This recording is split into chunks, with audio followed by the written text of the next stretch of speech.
One thing I want to clearly mention that, at least upon my experience, democracy far outweighs communism. Audience, you will agree with me. We don't have students from the communist country nowadays. And as I mentioned, until 1970, North Korea was richer than South Korea because during Japanese colonial time, they industrialized. But now, 70, 80 years later, our economic strength, if I compare to now, South and North, we are more than 60 times, maybe 100 times richer than North Korea. So again, democracy outweighs communism. Next topic is a Korean educational fever. A nation values education. Traditionally in this country, education is viewed as the sole route to success and out of poverty. When I was very small, I have my friend at home. Some of them still there stay as a poor farmer. But my mom and dad invested me education, so now I got this kind of position.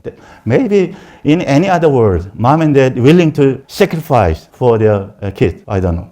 And we got also Confucian philosophy equates the status of rulers, teachers, and parents. So please, the student from now on, if you pick your supervisor, you better regard him or her same level of your mom and dad. Yeah? Do you agree with me? This is very important Korean tradition. Rulers, teachers, parents are equal in their status. And with a small land, only at the moment around 55 million, but in even early time, we got a very diverse education institution across the country. So historically, we from previous dynasty, we run Royal Academy. We say Seongyungwan, and the Sodang is an elementary school, and Hangyo is a public and middle high school, and Sowon is a private school for noble classes.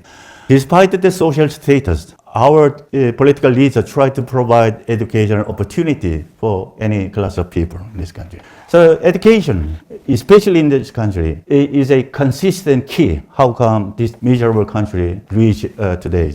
Parents were poor but sacrificed everything for their children's education. Population only 50 million at the moment, 55 million, but many higher education institutes.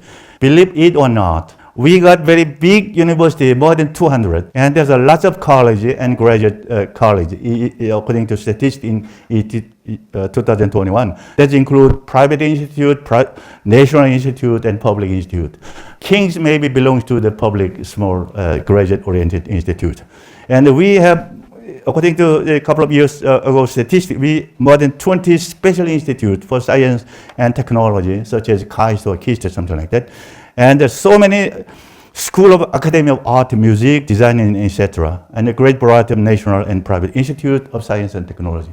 For me, it is really amazing. With this small country, got so many educational institutes. That is the reason why historically, these people values education for. And because of that kind of tradition, I want to teach you one Korean word, Ppalli-Ppalli. Korea become a nation of Ppalli-Ppalli. Ppalli-Ppalli means do it quickly, something like that.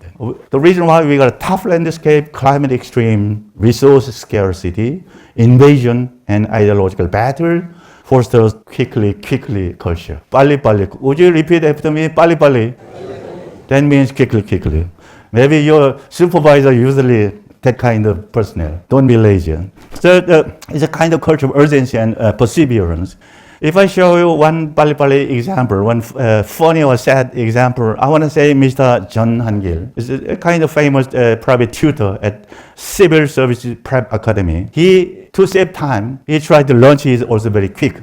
Upon his lecture, he mentioned that he tried to finish his lunch within a couple of minutes. Do you believe that? Nowadays, this man go crazy and to involve too much in politics, but people that I like him, not anymore. But it's a one good example of Ppalli-Ppalli.